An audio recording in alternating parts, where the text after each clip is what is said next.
Bonjour monsieur, vous avez rendez-vous?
Et voilà, on a réussi à passer.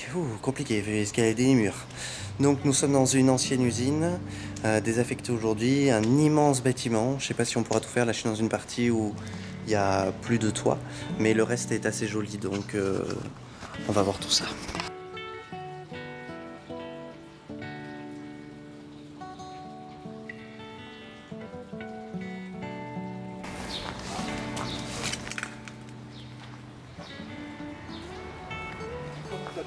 T'as les autocollants de foot là.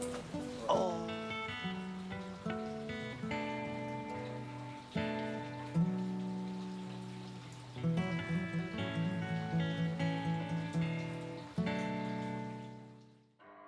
Bonjour, c'est pour la chambre 823.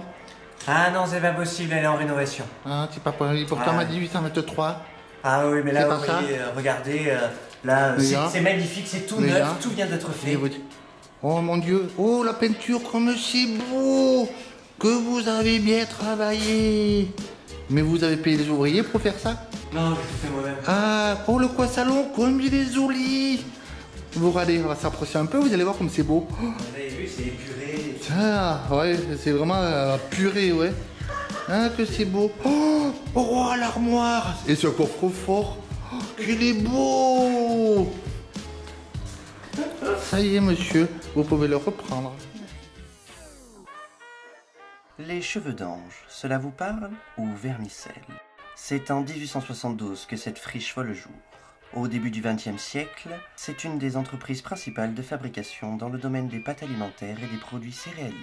Mais c'est après-guerre qu'une machine fut construite, la fameuse machine à fabriquer les cheveux d'ange, créée et fabriquée ici même.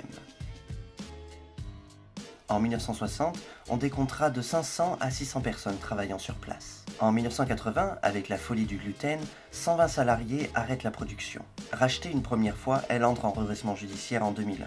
En 2006, l'entreprise cessera finalement toute activité. Heureusement, le vermicelle, lui, n'a pas cessé. Aujourd'hui, il en est fabriqué environ 14 tonnes par mois et 4500 boîtes par jour.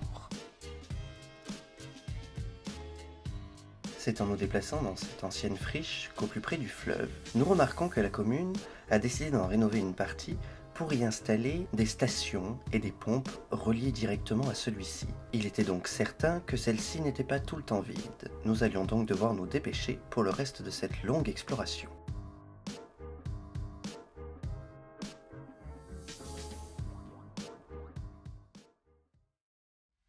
L'intérieur était majoritairement extrêmement vide, mis à part les machines vues précédemment. Mais cela ne remplaçait absolument pas la beauté extérieure de ce lieu splendide, et il était temps pour nous de nous diriger vers les caves de celle-ci.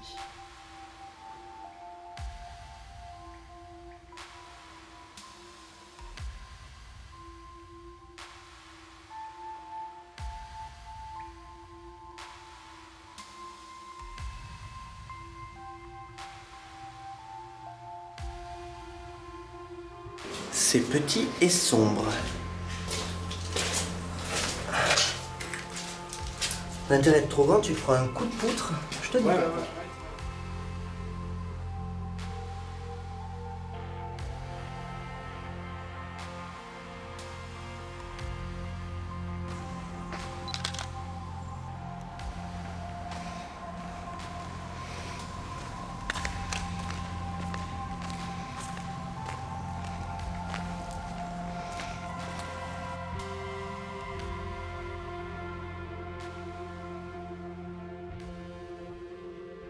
Ah oui, dans cette vieille usine, il y a beaucoup de choses qui se passent.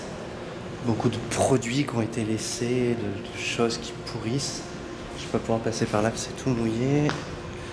Donc c'est un peu catastrophique de voir un bâtiment aussi vieux être aussi abîmé et avec autant d'affaires de la mairie surtout laissé dans cet endroit-là, quoi.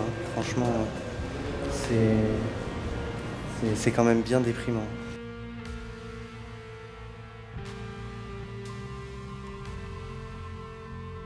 Il est facile de se perdre face à des pièces et des espaces aussi grands.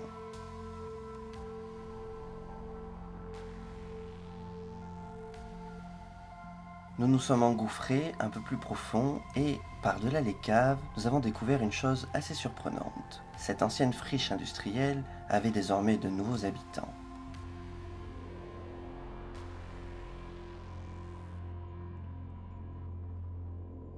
Des chauves-souris. Chauve-souris, un bien étrange nom. Il est en fait donné aux mammifères volants qui constituent à eux seuls l'ordre des chiroptères. Elles font partie des mammifères placentaires, les seuls qui aient colonisé l'espace aérien à nos jours. Il y a énormément d'espèces de chauves-souris. Pipistrelles, rhonolophes, oreillards, barbastelles, etc., etc. On en dénombre entre 1000 et 1200 espèces, dont la moitié serait en voie d'extinction. Rien qu'en France, il y aurait plus de 33 espèces. N'étant pas un expert et après avoir fait quelques recherches, j'ai pu dénominer deux types de chauves-souris agglutinés dans ces nids. Tout d'abord, les oreillards, distingués par un pelage gris ou roux avec de grandes oreilles, et ensuite des barbastelles, plus petites et la plupart du temps extrêmement noires, petites oreilles et tout petits museaux. Ces animaux sont fantastiques, n'est-ce pas? Néanmoins, je vous conseille de garder vos distances. En effet, en plus d'être protégés, ces animaux sont malheureusement souvent porteurs de virus comme la rage. Je vous rassure tout de même, à ce jour, en France, aucun cas de transmission à l'homme n'aura été référencé.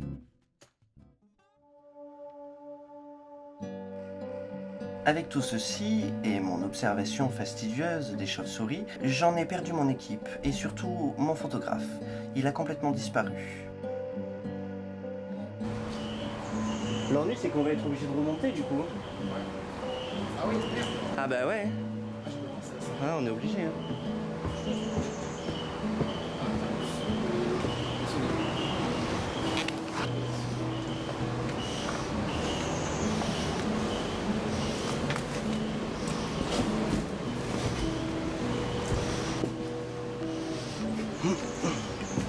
C'est bon.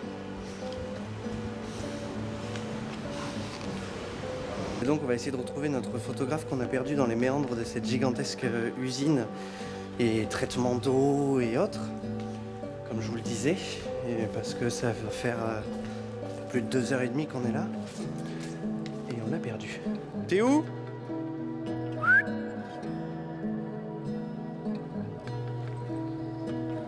Où es-tu?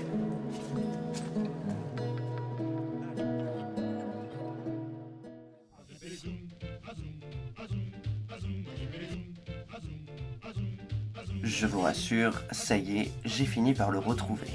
Heureusement d'ailleurs. C'est là-dessus que je vous laisse. J'espère que vous aurez passé un bon repartage en notre compagnie et je vous dis à bientôt pour un nouvel Urbex.